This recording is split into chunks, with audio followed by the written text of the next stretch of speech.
దిగంబర దిగంబర శ్రీపాదవల్లభ దిగంబర. శ్రీ గురులీలామృతము 51వ అధ్యాయము. భద్రాయువు కథ. నవాబుపై దయజూపుట. సిద్ధముని నామధారకునితో వత్సా శ్రీపాద శ్రీవల్లభుల వారి భక్త కోటిలో చాకలివాడొకడు గలడని నీకిది వరకే తెలిపియుంటిని. ఆ చాకలివాడు మరు జన్మమున తురక కులమునందే ప్రభువుల ఇంట జన్మించి పాదుషాయై పరిపాలన మొనరింపవలయునను నుబలాటము తనకు గలదని శ్రీవారితో విన్నవించుకొని ఉండెను. శ్రీపాద శ్రీవల్లభుల వారు తథాస్తని ఆశీర్వదించిరి. సిద్ధ సంకల్పులగు మహనీయుల మాట వరాల మూటయే గదా. ఆ చాకలి వైడూర్య నగరమున బీదరు మ్లేచ్ఛ కులమున జన్మించి ప్రభువాయను. తురక కులమునందు జన్మించినను మీదు మికిలి తులలేని సంపదలచే దులతూగుచున్నను. నిగర్వ చూడామణి అయి పాప పుణ్య భీతి కలిగి పెద్దల యందు గౌరవము, పిన్నల యందు వాత్సల్యము, బీదల యందు దయయును గలిగి మెలగుచుండెను. బ్రాహ్మణుల యందు గౌరవము, హిందువుల యందు అభిమానము గలిగి దేవాలయముల యందు ఆదర భావము గలిగి రుజుమార్గమున నా పాదుషా మెలగుచుండెను. పాదుషా వర్తనము మహమ్మదీయులకు నచ్చలేదు. పెక్కుమారులు వారు రాజుతో హిందువులనొక కంట కనిపెట్టవలసిన నీవు వారిని సోదర భావముతో జూచుట, మత సహనము కలిగి ఉండుట మాకు వింత గొలుపుచున్నది. రాయి రప్పలను పూజించు హిందువులను నీవు గౌరవించుట తగదు. వారికి నీరు దేవుడు, నిప్పు దేవుడు, పశుజాతిలో చేరిన యావు దేవుడు. అది ఇది అననేల కంటికి గనపడునదెల్లా దేవుడని వెర్రి మ్రొక్కులు మ్రొక్కెదరు. అట్టి వారిని నీవు గౌరవించుట మన మత ధర్మమునకొక గొడ్డలి పెట్టు వంటిదని వాదించిరి. అందులకు పాదుషా, దేవుడు సర్వవ్యాపకుడు, అతడు లేని తావు లేదు. ప్రతి అణువునందును భగవంతుడు గలడు. మనమందరము దేవుని బిడ్డలము. ఆవులు వేరు వేరు రంగులతో నొప్పియున్నను పాలుకటి అయినట్లు మతములు వేరైనను భగవంతుని చేరు మార్గములు భిన్నముగా దోచినను చివర కన్ని మతముల వారికి గమ్యస్థానమొకటియే. దేవుడు రూపనామ క్రియారహితుడు. అట్టి దేవును తెలుసుకొనుటకు చిత్తశుద్ధి అత్యవసరము.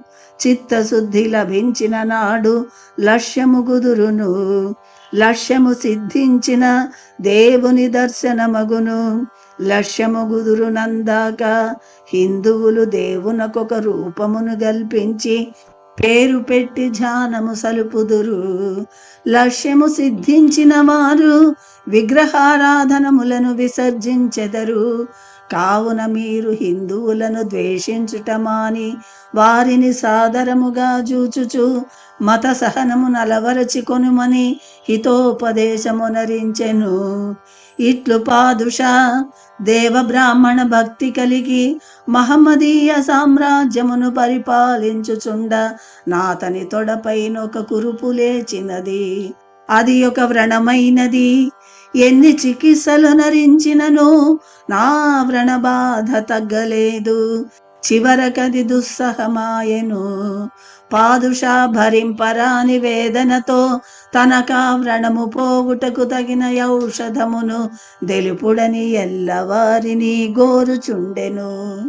బ్రాహ్మణులను రావించి మీకు తెలియని విద్యలు లేవు, మంత్రములు లేవు. నాకీ బాధోపశమనమునకు మార్గమును సూచింపుడని విన్నవించుకొనెను. అందులక బ్రాహ్మణులు, రాజా, పూర్వజన్మకృత పాపములు వ్యాధి రూపములై మానవుని బీడించును. కర్మశేషముననుభవించిన నది రూపుమాయును, లేదా కర్మ విమోచనమునకు దాన ధర్మములను, తీర్థయాత్రలు, దేవతారాధనము సలుపవలయును. మహాపురుష సందర్శనమన్నింటికీ మిన్నయైనది. మహాపురుష సందర్శనమున నరువది జన్మలయందొనరించిన పాతకోపాతకములు నశించును. మందు మ్రాకులచే నయముగాని మీ వ్యాధికి మహనీయుల పాద పంకజ సేవయే పరమౌషధమని బల్కిరి. అందులకు పాదుషా బ్రాహ్మణులను గాంచి, అయ్యలారా, నేను తురక కులమున జన్మించిన వాడనే గావచ్చును, మీరు భూసురులని తెలియని వాడను గాను. నేను పూర్వజన్మమునందు బ్రాహ్మణుల ఆశీర్వచనములను, భగవదనుగ్రహమును సంపాదింపని వాడనైన నేనీనాడు రాజునై పృథ్వీనేలజాలను. మహాపురుష సందర్శనము మొండి రోగములను క్షణములలో రూపుమాపగలదను విశ్వాసము నాకకుంఠితముగా గలదు. అయినను మహాత్ముల నాశ్రయించి తీరని వ్యాధిని నిర్మూలముగా రూపుమాపుకొన్న వారెవరైనా గలరా? మీరు తెలిపిన నేను విని ఆనందింపదలచితినని పల్కెను. అందులక మహీసురులు పాదుషాకు హిందువులపై గల భక్తి విశ్వాసములకు సంతసిల్లి, మహారాజా, ఏదియో ఒక నెపమున పాప వినాశన తీర్థము కడకు తమరొంటరిగా దయచేయుడు. అచట మీకు మహామహితాత్ముని సందర్శన లాభము గలుగగలదు. మహాత్ముల నిర్హేతుక జాయమాన కటాక్షమున నీ వ్రణము రెప్పపాటు కాలమున నిర్మూలముగా వచ్చునన్నారు. ఇది ఇట్లుండ శ్రీ నృసింహ సరస్వతి స్వాములు మ్లేచ్చులు కూడా ఇక మీదట తమ దర్శనార్థము వచ్చెదరని యూహించిరి. మ్లేచ్ఛ సంభాషణము బ్రాహ్మణులకు వర్జ్యము. ఇక నా అవతార ప్రయోజనము పూర్తిగా వచ్చినది. కలియుగ ప్రభావము నానాటికి విశృంఖల వీరవిహారము సలుపుచున్నది. నేనిక గుప్తముగా నుండుట లెస్స. బహుధాన్య నామ సంవత్సరమున బృహస్పతి సింహరాశి గతుడగుచున్నాడు. నేను గౌతమి యాత్రకై బయలుదేరుచున్నానను నెపమున గాణగాపురమును వదలుదును. లేకున్నా మ్లేచ్చుల రాకపోకలచే బ్రాహ్మణులకు అనానుకూలము జరగగలదని శ్రీవారు మనమునను ఊహించి తన మనోగతాభిప్రాయమును శిష్యులకు తెలిపిరి. స్వామివారు గాణగాపురమును వదలి తమకు దూరమగుదురని భక్తులకు తెలిసి మిక్కిలి చింతిల్లిరి. పాదుషా బ్రాహ్మణుల హితోపదేశమును పరిపూర్ణముగా విశ్వసించి పరివారమును పరిత్యజించి తానొక్కడు పాపనాశన తీర్థమున కరిగి స్నానమాచరించి తన వ్రణమును గూర్చి ఆలోచించుచుండెను. ఇంతలో ఒక సన్యాసి అటకే తెంచినాడు. పాదుషా తన వ్రణమును చూపి, యా బాధను భరింపజాలకున్నానని మనవి చేసుకొనెను. అందులకాయతి, ప్రభు, మహామహితాత్ములగు వారి చల్లని చూపులు నీ రాచపుండుపై ప్రసరించినంతనే నీ పుండు త్రుటిలో మాయము కాగలదు. నా మాటలు ముమ్మాటికి నిజము. ఇందులకొక కథ మీకు తెలిపెదను, వినుడని ఇట్లు నుడివెను. అవంతి నగరమున పూర్వం ఒక విప్రుడు గలడు. సద్వంశ సంజనితుడునను పరిజ్ఞానమైనను లేక నా పారుడు సదాచారములను వర్జించి సానుల కూడి అనంగ క్రీడలను ఆనందించుచుండెను. ఆ ద్విజుడు పింగళాయను వేశ్య ఇంటగా గుడుచుచు గాలము గడుపుచుండెను. ఇట్లుండ వృషభుడను యోగీంద్రుడు పింగళ గృహమునకొకనాడు దైవయోగమున నేతించినాడు. కోవెలదుల వ్యామోహమున దగుల్కొన్నవాడయ్యును బ్రాహ్మణుడై జన్మించిన కతమున నా విప్రుడు వృషభయోగీశ్వరుని పాదములపై బడి యా చరణములను కడిగి పాదోదకమును శిరమున సంప్రోషించుకొని లోనికి గొనిపోయి సుఖాసీనుని గావించి సుగంధ పుష్పములచే బాధపూజలు నరించెను. పంచభర్ష పరమాన్నముల నిడి సంతృప్తి నొందించెను. పట్టెమంచముపై పట్టుపరుపులపై యోగీంద్రుని పరుండబెట్టి పాదములొత్తుచు హాయిగా వీవనలచే విసరుచు సత్కరించెను. వృషభయోగీంద్రుడు వేశాలంపటుడగు నా ద్విజుని వర్తనమును గాంచి యాతిథ్యమును స్వీకరించి నాటిరేయి ఆ ఇంట గడిపి మరుదినము యథేచ్ఛగా మరలిపోవును. ఇట్లు కొంతకాలము గడిచినది. వేశ్యయును బ్రాహ్మణుడు ముసలితనము పైగొని కాలగతి నొందిరి. మహాపురుష సందర్శనము సేవాభాగ్యముక సుదినమున సంప్రాప్తమైన పుణ్య విశేషమున దుర్విటుడు దశార్ణ దేశమునకు రాజైన వజ్రబాహు మహారాజు యొక్క పెద్ద భార్యయగు సుమతి గర్భమునందు ప్రవేశించెను. సుమతి కడుపు ఫలించినందులకు మహారాజు గడు సంతసించి పుంసవనము నతివైభవముగా జరిపించెను. రాజు చిన్న భార్య మొగమందులకు చిన్నపోయినది. అచిరకాలమున సుమతి యొక్క కుమారుని ప్రసవించెను. ఆ శిశువే సామ్రాజ్యమునకు వారసుడు కాగలడు. ఇక సుమతికి పట్టపగ్గములుండవు. సపత్ని ఆడినది ఆట, పాడినది పాట యౌనని ఈర్ష్య చెంది మిక్కిలి చింతించెను. సుమతికి మయోపాయమున కుమతి విషాన్నమును గుడిపించినది. సుమతి దేహమాద్యంతము విషజ్వాలలచే కుతకుతలాడెను. ఆయమ శరీరము వ్రణభూయిష్టమయ్యెను. భగవదనుగ్రహమున ప్రాణములు నిలిచినవి.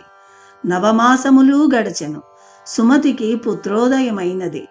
కాని విషమ గర్భస్థ శిశువునకు వ్యాపించుటచే నా పసిగందునకు శరీరమునందంతటను గురుపులు లేచినవి. ఆ బాధను భరింపజాలక నా పసిబాలుడు పుట్టినది మొదలొక్క పెట్టున నేడ్వసాగెను. వానికి నిద్ర లేదు. తల్లి పాలను గుడుచుటలేదు. ఏడ్చి ఏడ్చి గొంతు బొంగురపోయెను. కాని ఏడ్పు మానలేదు. మహారాజునకు మనశ్శాంతి లేకపోయినది. వ్రణవైద్యులను భిషగ్వరేణ్యులను రావించి తల్లికిని పిల్లవానికిని చికిత్సలు చేయించెను. కానీ ప్రయోజనము లేకపోయినది. వ్యాధి నానాటికి ముదిరి వ్రణముల నుండి చీముగారుట మొదలాయెను. పురుగులు విలవిలలాడసాగెను. రాజు తొలుదొలుత భార్యాపుత్రులపై జాలినొందెను. రోజులు గడచు కొలది రోత ఏర్పడినది.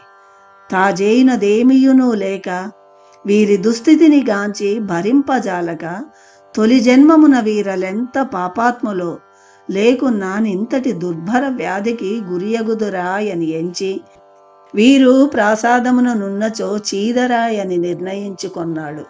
రథచోదకుని రప్పించి వారలను గీకారణ్యమున వదలి రమ్మని యాజ్ఞాపించెను. రాజాజ్ఞకు నగరవాసులు హాహాకారములు నరించిరి. అమ్మలక్కలు కటకటబడి కన్నీరొలకించిరి. సారథి రేణి యానతిని నిర్వహించెను. రాజు చిన్న భార్యను గూడి సుఖించుచుండెను. చిన్న భార్య తన పన్నాగము ఫలించినందునకు లోలోన మురియుచుండెను. సుమతి చంకయందు బాలునెత్తుకొని క్రూర మృగ గర్జనలను విని భీతిల్లుచు ఘటసర్పములను గాంచి తత్తరిల్లుచు దిండి తీర్థములు లేక వాపోవుచు దిక్కుతోచక నధ్వానపుటరణ్యమున దారి డొంకల నరయజాలక ఎందెందో సంచరించుచుండెను. సుమతి దైవయోగమున యాలకాపరులను గాంచి వారిననుసరించి చేరువనున్న గ్రామమునకు చేరినది. ఆ గ్రామమున పద్మాకరుడను వైశ్యుడు కలడు. పరమ దయాళువగు నా వణిగ్వరేణ్యుని పంచజేరి సుమతి బిడ్డతో దైవచింతన మునరించుచు కాలమును గడుపుచుండెను.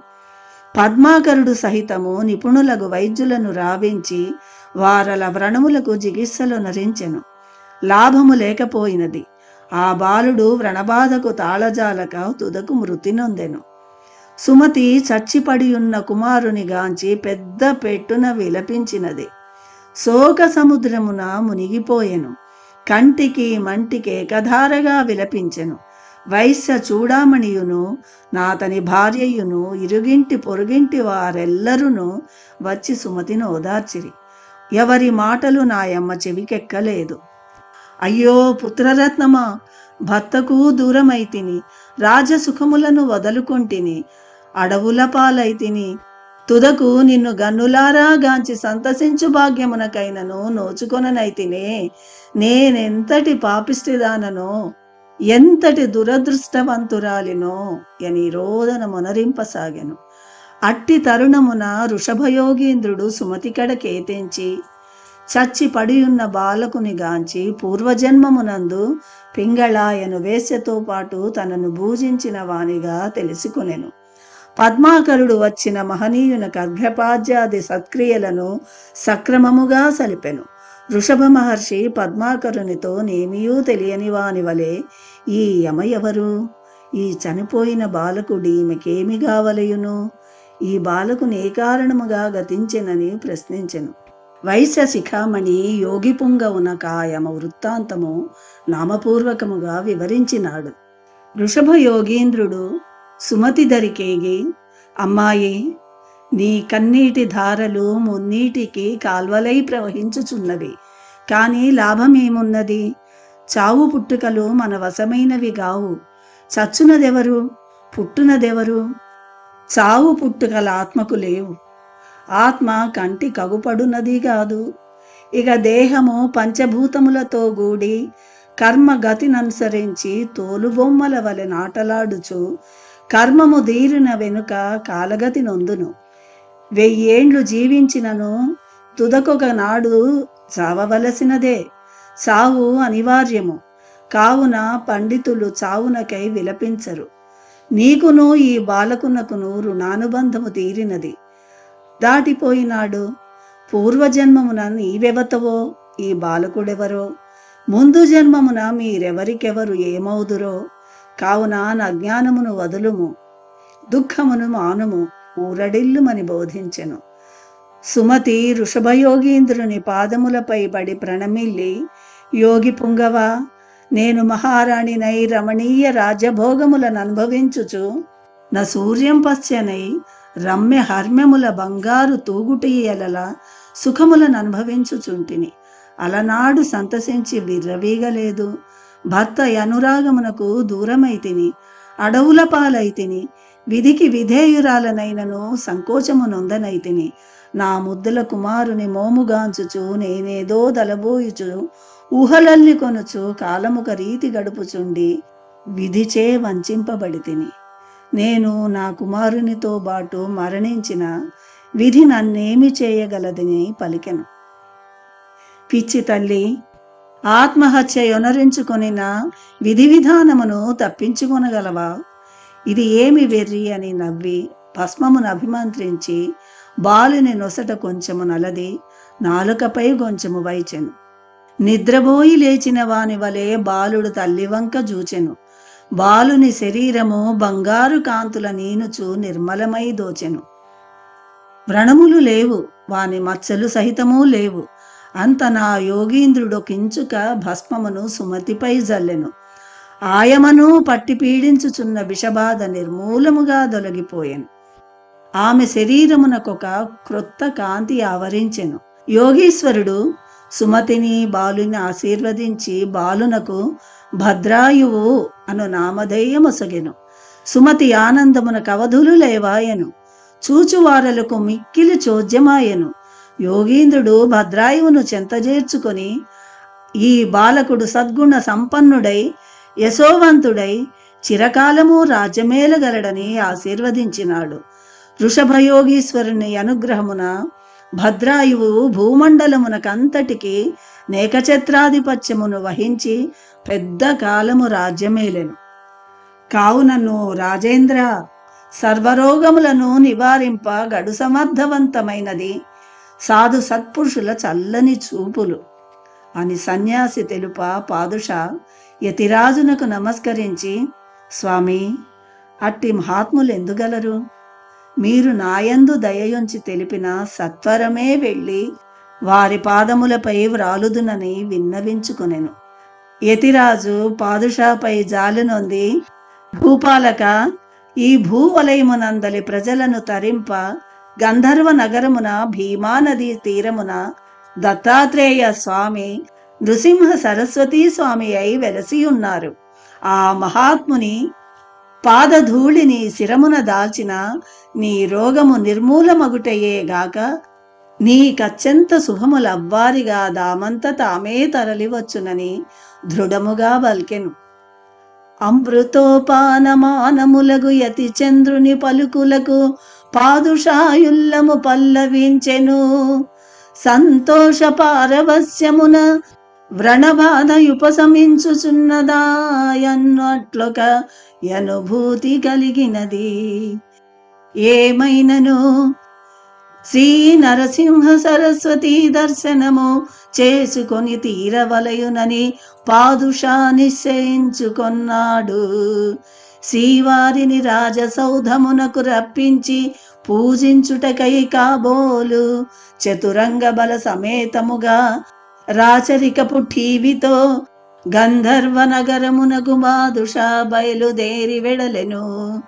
గంధర్వ నగరమును చేరిన నవాబు గ్రామవాసులను గాంచి, ఈ ప్రదేశముననొక మహాత్ముడు గలడని విన్నాను, ఎచటనున్నాడని ప్రశ్నించెను. గ్రామస్థులు వచ్చినది తురష్క సార్వభౌముడు ఏ కారణముననో సపరివారముగా వచ్చినాడని భీతిల్లి కొంచెము సేపు మౌనమును వహించిరి. రాజు గద్దించి వారలను ప్రశ్నింపనెట్టకేలకు శ్రీవారు సంగమమునకు స్నానమునకై వెళ్ళినారు. మధ్యాహ్న సమయమునకు మఠమునకు విచ్చేయుదురని పలికిరి. పాదుషా సైన్యమునచటనే దెంచి పల్లకీ నెక్కి సంగమమునకేగెను. కొంత దవ్వేగిన పిదప పాదుషా పల్లకీ నుండి దిగి పాదచారి అయి స్వామివారి చెంతకేగెను. శ్రీ గురుదేవులకు పాదుషా వంగి సలాములు చేసి తుదకు సాష్టాంగ దండములాచరించెను.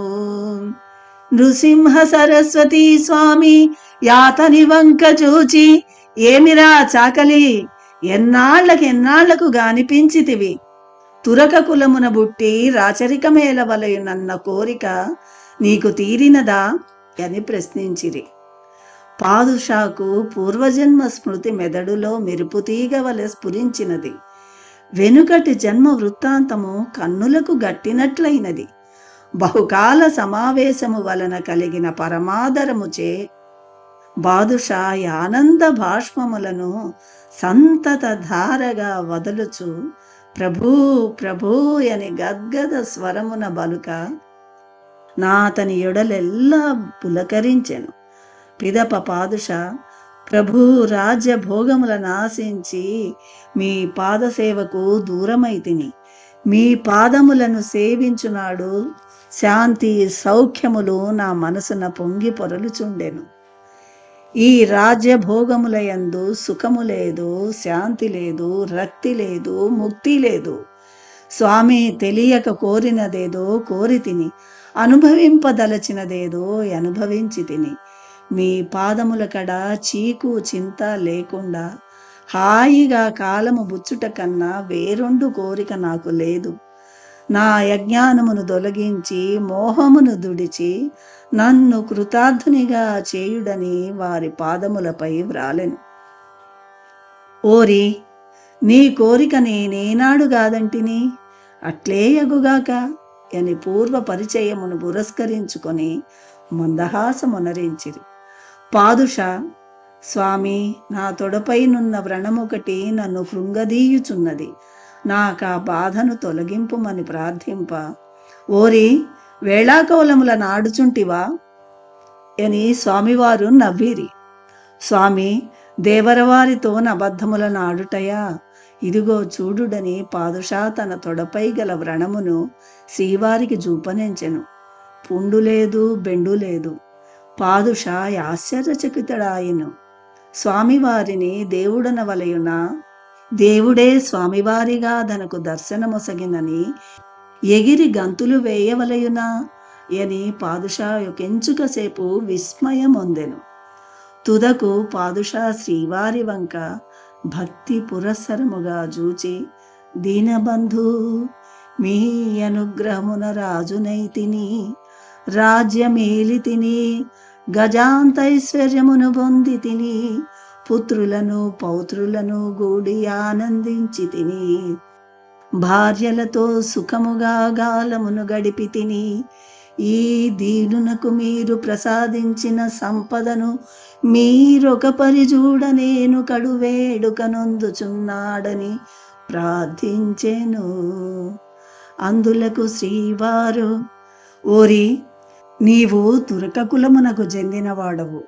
మీ పట్టణమున గోహత్యలు విరివిగా జరుగుచుండును. నేనొక యతీశ్వరుడను. మీ పట్టణమునకు నేనెట్టు రావలేనను బలుక, స్వామి మీరలే ఇట్లు వాక్రువ్వ నేనేమని విన్నవింపగలను. నేను మీ దాసుడను, పాదసేవకుడను, సాకలివానిని. మీ మహిమచే నేనొక రాజునైతిని. మీరు నాకు ప్రసాదించిన విభవమును వైభవమును మీకు చూపించిన పిదప సర్వమును పరిత్యజించి మీ పాదముల సేవించుచు హాయిగా కాలము గడుప నిశ్చయించుకొంటిని. నా ఈ కోరిక నీడేర్చుడని శ్రీవారిని ప్రార్థించెను. నరసింహ సరస్వతి స్వామి తనలో, నేనిక భూలోకమున మానవుల కంట బడకుండుట లెస్స. కలి ప్రభావము నానాటికి మితిమీరుచున్నది. పాదుషా ప్రార్థనను అంగీకరించి గౌతమీ యాత్ర మిషచే మానవుల కంటి కగోచరుడనై గుప్త రూపంన నుండెదను. బృహస్పతి సింహరాశి యందు ప్రవేశించుచున్నందున గౌతమీ పుష్కర స్నానమునకై వెడలుట శుభావహము అని ఆలోచించెను. పాదుష నృసింహ సరస్వతి స్వామి వారిని పల్లకి యందు సుఖాసీనులను నరించి వారి పాదుకలను శిరమున నిడుకొని పాదచారి అయి వెడలుచుండెను. స్వామి పాదుషాను చూచి, ఓయి, నీవు నాకు భక్తుడవే కావచ్చును, అయినను ప్రజలనేలు ప్రభుడవు. కావున నుత్తమాస్యము నధిరోహింపుము, లేకున్నా మీ జాతి మ్లేచ్చులందరూ నిన్నాడిపోసుకొనెదరనెను. ప్రభూ, నేను రాజునైనను రాజాదిరాజునైనను మీ ఆశీర్వచన ప్రభావముననే గదా ఊరివారి మాసిన బట్టల నెత్తిపై నిడికొని చాకిరేవునకేగు నా గొంతెమ్మ కోరిక మీ మూలమున గదా సఫలమైనది. నేను ప్రజల నేలు సార్వభౌముడనైనను మీ సమక్షమున గుర్రమునెక్కుట కూడని సాహసము అపచారము. స్వామి వెంట గాణగాపురమునకు బాధచారి అయి పాదుషాయే తెంచెను. గాణగాపురమున విడచిన పాదుష రథ గజ తురగ పదాతులను స్వామి చూచి, ఓయి, మనము చాలా దవ్వేగవలసి ఉన్నది. కావున ఇకపై నాయాజ్ఞగా గుర్రమునెక్కుమని తెలిపెను. పాదుష గుర్రమునెక్కుచు స్వామివారి శిష్యులను గుర్రముపై నెక్కించి పయనముగా వింపనెంచెను. స్వామి పాదుషాతో, వత్సా, నేను నీ భక్తికి సంతసించి తిని. నేను మిమ్మనుసరించుచు పయనము సలిపిన మా అనుష్ఠానమునకు కాలాత్రికమణ దోషం ఆపాదించును. కావున నీవు మమ్ము పాప వినాశన తీర్థము వద్ద కలుసుకొనుమని తెలిపి శిష్య సమేతముగా నదృశ్యుడయ్యను. పాదుష పరివారము విభ్రాంతి నొందెను. శ్రీ గురుదేవులు వైఢూర్య నగరం బీదరునకు సమీపమునున్న పాప వినాశన తీర్థము కడ జపతపోనుష్ఠానములాచరించుచుండ సాయందేవుని కుమారుడు నాగనాథుడు వారిని శిష్య సమేతముగా ఇంటికి కొనిపోయి అత్యంత వైభవోపేతముగా భిక్షగావించెను. భిక్షానంతరము స్వామి నాగనాథునితో, వత్సా, పాదుష సైన్య సమేతముగా నేనిచటనున్న నా కొరకై నీ ఇంటికి రాగలడు. అద్దాన నీకు సుఖము లేదు. కావున నేను పాదుష తరలివచ్చునంతలో పాప వినాశనము కడనుందునని యా పుణ్యతీర్థమును చేరిరి.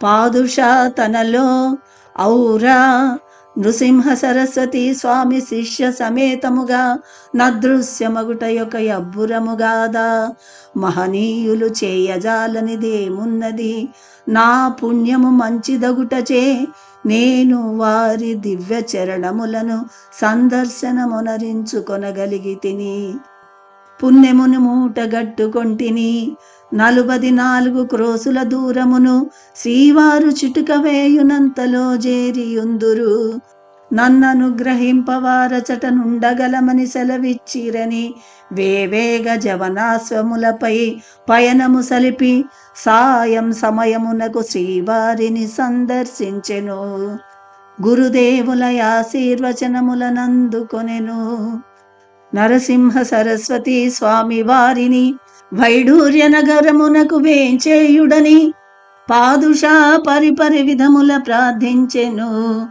వారంగీకార సూచకముగా దలయూపినారు వెంటనే రాజాజ్ఞగా వైడూర్య నగరం అత్యంత వైభవోపేతముగా ముత్యాల పందిళ్ల తోడను రంభా స్తంభముల తోడను మామిడి ఆకు తోరణముల తోడను పునుగు జవ్వాజి కస్తూరి పన్నీరు మున్నగు సుగంధ ద్రవ్యముల గలయంపి తోడను ముత్యాల మృగ్గుల తోడను అమరావతి వలెగనుల పండువగా జూపట్టుచుండెను మంగళ తూర్యములు మనోహరముగా మ్రోగ ముత్తైదువులు పూర్ణ కుంభములను దాల్చి సుస్వాగతములసగా పిన్నలు పెద్దలు పూలవాన గురిపింప శ్రీవారు పల్లకి నెక్కి వైఢూర్య నగరమంతయు నూరేగింపునకై వెడలి మరలి వచ్చిరి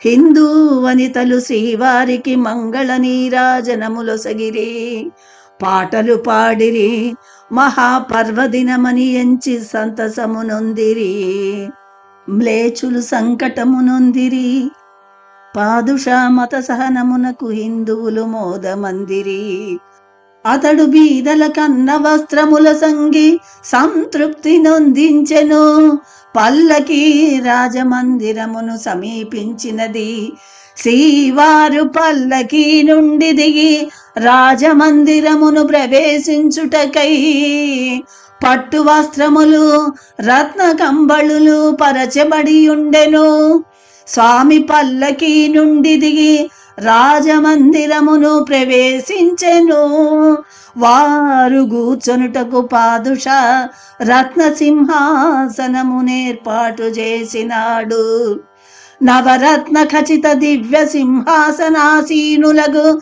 శ్రీ నరసింహ సరస్వతి స్వామి వారికి నవాబు భార్యలు మంగళ నీరాజనములర్పించిరి వారి చరణములపై వ్రాలి సవినయముగా నమస్కరించిరి రాకుమారులు వచ్చి పాదాభివందనములు నరించిరి అప్పుడు స్వామి కడ మేము 4 శిష్యులము మాత్రము నిలచియుంటిమి మిగిలిన శిష్యులభ్యంతర మందిరమునకు వెలుపలనున్న భవనమున గూచునియుండిరి స్వామి పాదుషానుగాంచి వస్సా కొనసాగని కోరికలు గాని యుడుగని ఆశలు గాని నీకింకా ఏమైనా మిగిలియున్నవా అని ప్రశ్నించిరి పాదుషా నమస్కరించి ప్రభు ఇహలోక సుఖములను దుదమట్ట జవిజూచి తిని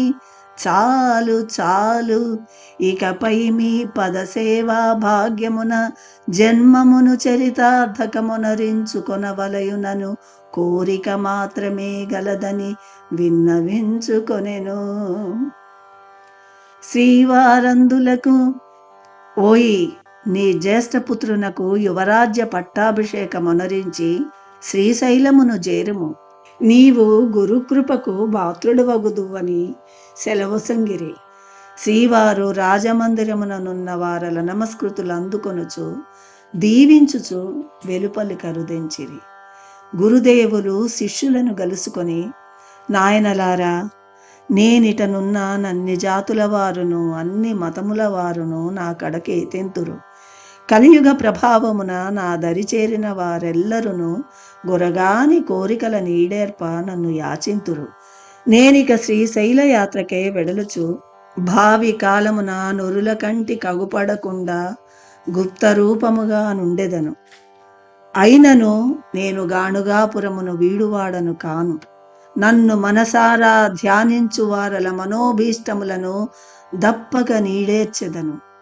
నా భక్తులెచటనున్నను వారిని గంటికి రెప్పవలే కాపాడుదునని తెలిపిరి. నామధారక శ్రీ గురువరేణ్యులు నేటికిని గాణుగాపురముననే ఉండగలరు.